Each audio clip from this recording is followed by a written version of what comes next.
Discipline is a form of just winning. It's a form of doing what you hate to do, but doing it like you love it. And that's what discipline is. And I don't care how great you are and how much talent you are, without discipline, you're nothing.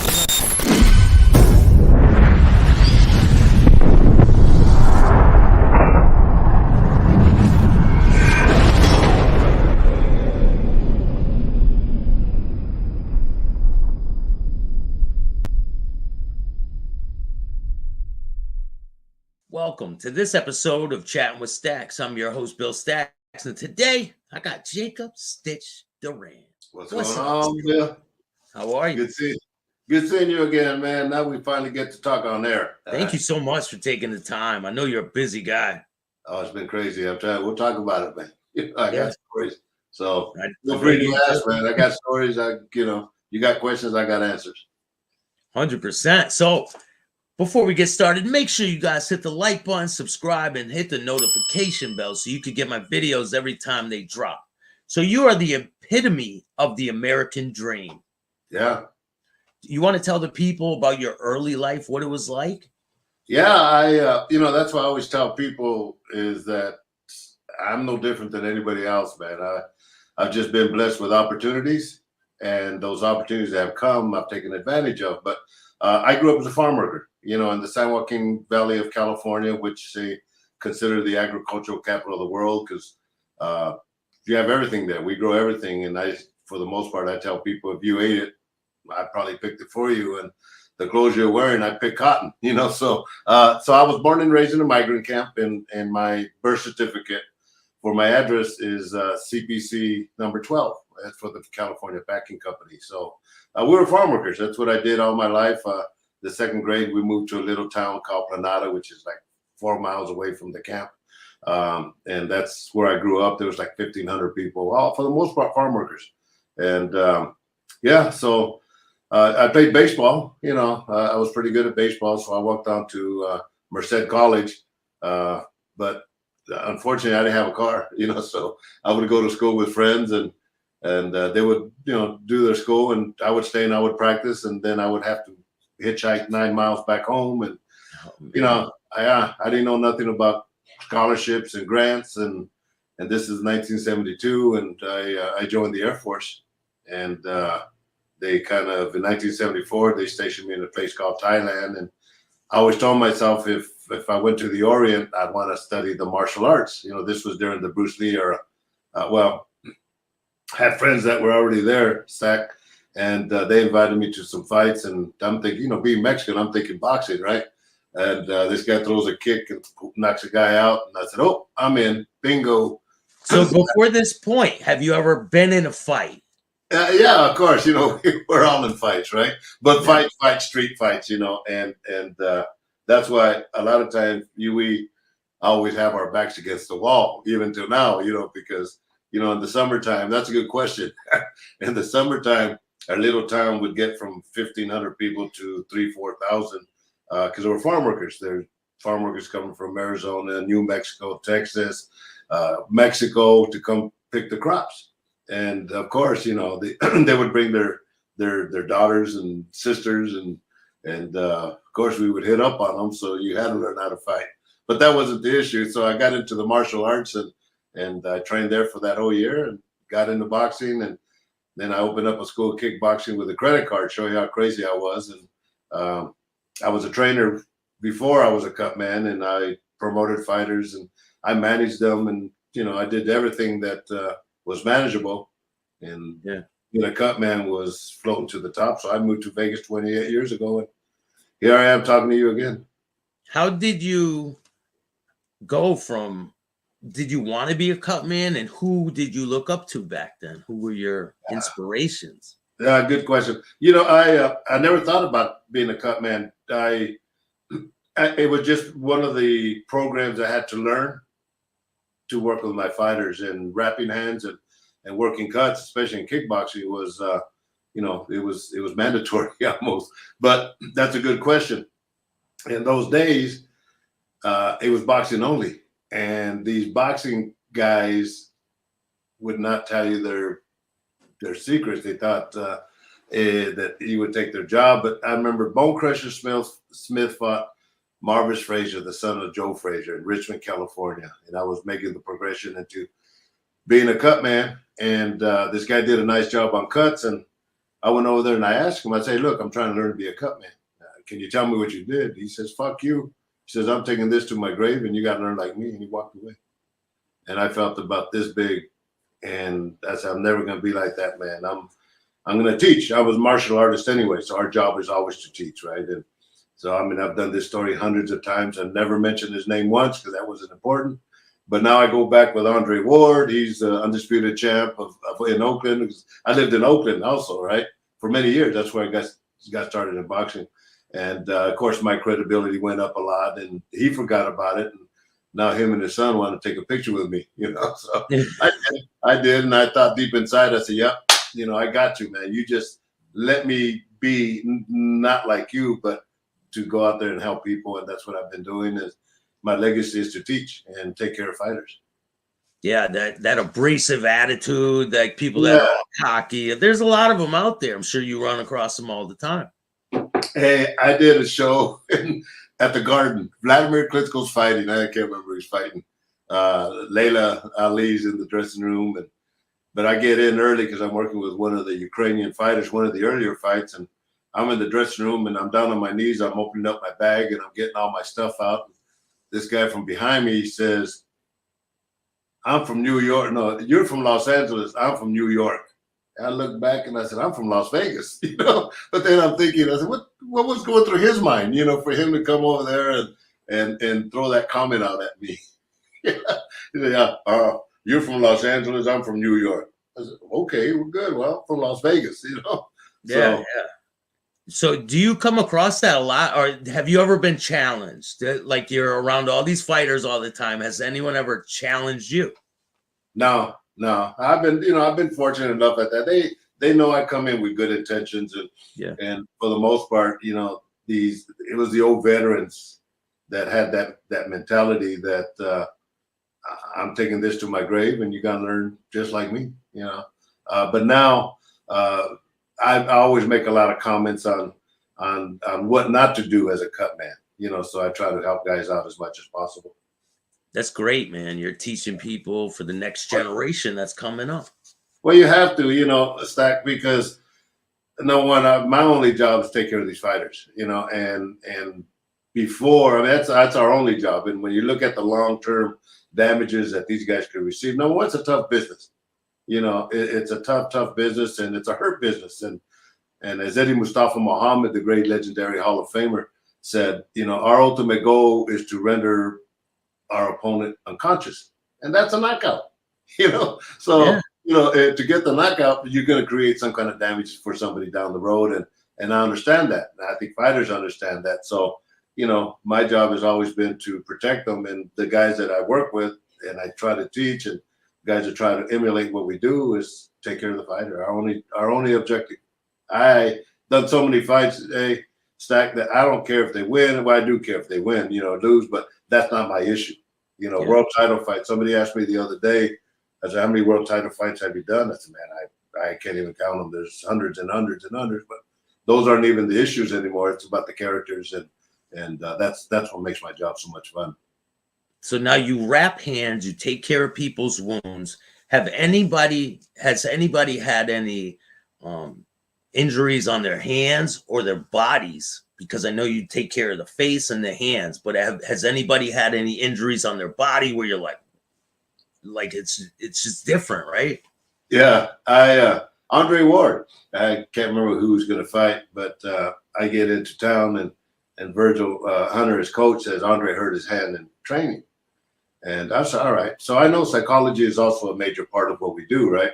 So I went into Andre's room in the hotel, and we talked about the injury, and so I made some adjustments. I wrapped his hands, and I made the adjustments to where we kind of solidified and protected the areas that were injured, and I took that out of his mind. And going to the fight, he ended up winning the fight. You know, cuts. I've had guys that say, you know, I kind of got this cut a couple of weeks ago in sparring. What do you think? You know, so those are issues. Communications is always key, and you know, to get those kind of comments, they happen in combat sports. Yeah, like so after you're unwrapping their hands, have you had a lot of broken hands? A lot of fighters with broken hands? It's been a long time, but I always tell people there's a lot of myths in this game where we try to educate, but like Shakir Stevenson fought the other day, and out of that, normally I work with him, and I do work with him as a cutman and wrap his hands, but that night I'm doing 7 fights out of the 10. So Bob Ware, that's the cutman for Floyd Mayweather, wraps a great hand. He wrapped his hands because Shakir had always had some issues with his hands, and he ended up. Well, Bob called me at the end at the fights. He goes, "Hey man, why is Top Rank saying that Shakir hurt his hands?" I said, "Well, look, man, don't ever let nothing like that bother you, because when you wrap a fighter's hands, it doesn't guarantee that he's not gonna break it. It will minimize the probabilities, and those are the myths that we got to dispel. Oh man, he wrapped his hands, he does a shitty job. Well, that's not the case. A lot of times just you hit the guy on top of the head, or hit him on the elbow, and it's all angle. Everything's angled. So that's a big myth. You were showing it in one of your interviews. The boxer. The metacarpal. Yeah. This is like your number one injury. It's a little lump. Because when you punch, your hand does this way. So you try to lock it in. You try to lock it in this way as much as possible, so it doesn't bend, and that comes through experience. Yeah, there was some controversy with your your hand wrapping techniques. Do you want to talk about that? What controversy? I've never heard of any. when you the stacking, people had a problem with it. No, it wasn't my issue. It was when Triple G fought. Oh, you did your homework, man. I like that.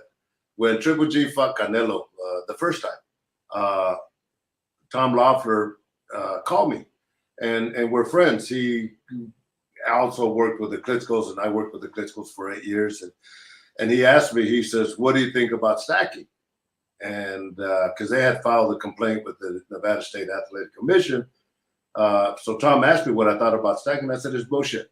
I said, "The only reason you wrap a fighter's hands is so they don't break them. And as long the rule book reads, the tape has to be 1 inch away from the knuckles going down. And as long as if it's gauze, tape, gauze, use the same amount of gauze, the same amount of tape, different techniques. As long as the rule book says it's 1 inch away from the knuckles going down, what's the issue?" So Bob, the head commissioner for Nevada State Athletic Commission, called me also. And he asked me, "What do you think?" I said, "It's bullshit," because they want to get the second fight in Vegas. It's a lot of money. So I met Bob here at one of the gyms, and I wrapped his hands conventional way, and I wrapped them stacked, and he didn't feel that much of a difference. I said, "There's not a difference. Everything is based on technique, on pressure points, and this and that." Well, the next day he brought a hand specialist, and I did the same thing. I wrapped his hands conventional and stacking, and he didn't feel that much of a difference. So fast forward, now they had the second Canelo fight in Las Vegas, because those are the myths I'm talking about. A Stack is there so much bullshit in this game that people they throw stupid things out there, and my job is to at least educate the public and educate the fighters and the cutmen as well. Yeah, they were trying to say that it was like a cast, like you're like building a cast on their hand, right? And my point, and I tell people, how many times have guys that said, "Man, my hand feels like a cast when I wrap it." That's the confidence. That's a good wrap. Whenever the guy feels like Forrest Griffith said early on in the UFC career, he said, "Man, my hands feel so good, I can punch my mother." And that's what you want to create, right? But like I said, as long as the rule book says nothing, above, where the knuckles are at, because in the old days they would put tape everywhere, and it still didn't make no sense, So education, bro. Yeah. So have you ever seen anyone try to cheat, like where they come and maybe they try to finagle with their wrappings to get the advantage on the other person? There was a who was it? Pacquiao. We did a show in Macau, and the head instructor is saying, or the head inspector is, "You can't get your tape, you can't roll it, put it between the fingers and this and that." And So I go in the dressing room and I watch him Pacquiao rap, and he's fighting Chris Algieri, and this is in Macau. And I'm watching rap, and they roll the tape up and they put it between the fingers. And I said, you can't do that.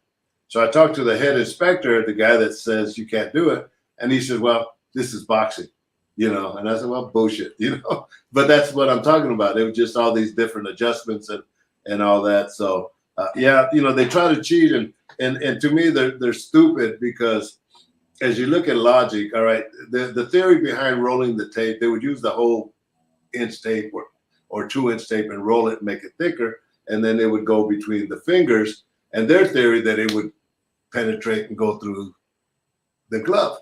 But you got this much padding on the glove, you think that is going to penetrate through there and go in. So it's a lot of myths in boxing that we have to correct. Yeah.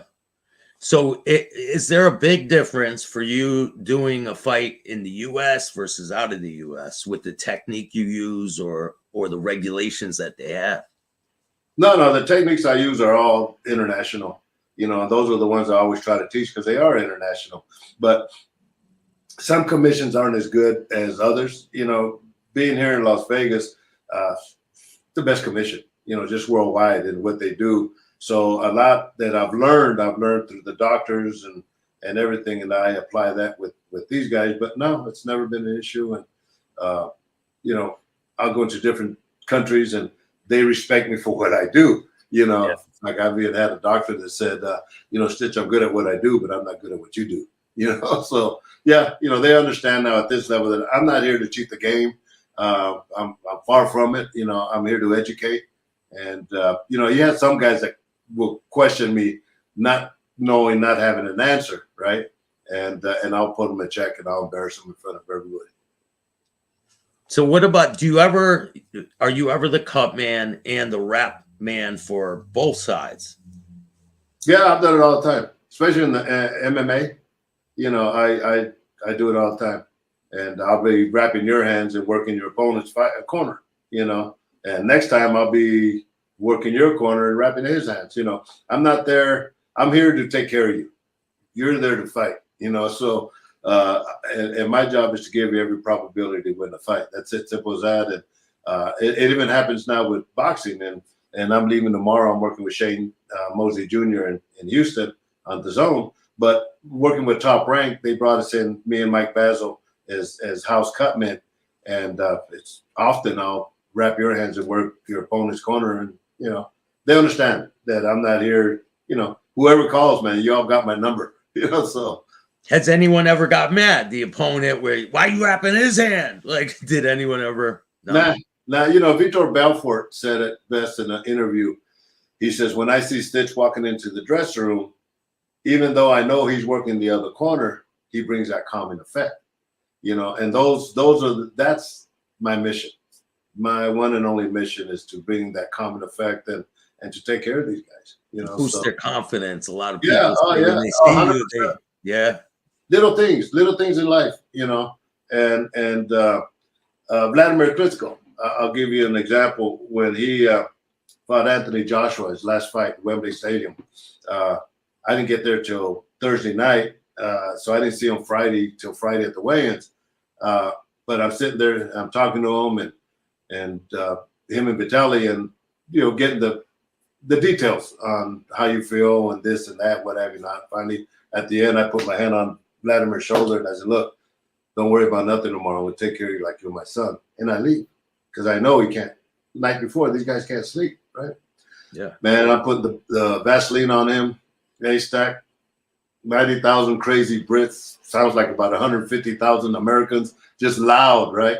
Michael Buffer, right before he does his announcement, I'm putting the final Vaseline on Vladimir with maybe, well, he's this tall, about this, that. And he looks at me and says, you could call me son. Man, that gave me chills. Like it gave me chills just now, but I knew that I had gotten into his mind. And one of the best fights he ever had in his career, And I saw him, 3-4 months later. It's the last time I saw him, and I asked him, we were in Germany together. And, well, we were in Germany. I was there for a different fight. I said, Vladimir, that one moment, why? Very simply, I said, why? He says, Stitch, he goes, there's very few people I trust in my life. You are one of them. So I'll kind of let you listen. I'm looking for this piece. When I was doing the Creed movie, Michael B. Jordan always came to me and asked me for authenticity. So the question he asked is, who should give away the WBC belt? And so I gave him the story of Jose Sulaiman, Mexico City. He created it, the most prestigious belt out there, so and so. So they did. You know, we picked out a guy to give away the belt. So I saw his son Mauricio because in Dallas when Spence fought Ugas. And I mentioned that to him, that here's how we represented the belt. And then we talked about Vladimir Vitaly Klitschko because they were both WBC champions. And he says, well, let's take a picture and let's send it to them, right? Vladimir sent me this comment, and I'm going to see if I can let you listen to it. And it kind of shows you how guys feel about me working with them, right? So this is crazy. My two favorite men, especially Stitch, with whom I spent so much time talking, and he actually saved my career on a lot of different stages. If Stitch wouldn't be in my corner, I would not make the record of 12 years being a champion. So that's so great to see you both, and Stitch is the man. That says it all right there, bro. You know? Yeah. I mean, I tell you, I almost cried when I heard that because, you know, they're right in the trenches of the war with Russia. And, you know, Vitaly is the mayor of Kiev, which is the capital, and Vladimir is the face of the country. And, you know, for him to have sent those golden words under those circumstances to me meant a lot. So it's crazy. It is pretty wild. That's wild. Yeah. So you've been at so many professional boxing matches. What was it like to first meet Mike Tyson? You know, it's funny. We were talking about Mike the other day. I did pads for Mike. You know, I used to do pads. I was a trainer before I was a cutman. So I was real good at doing pads. When I moved to Vegas, I didn't come to be a trainer because I thought all the great trainers in the world were here, the boxing capital of the world, right? But I would see what these guys would do. I said, I could do that, and I could do that. So I started doing pads, and people recognized me. But I had an 8-to-5 job.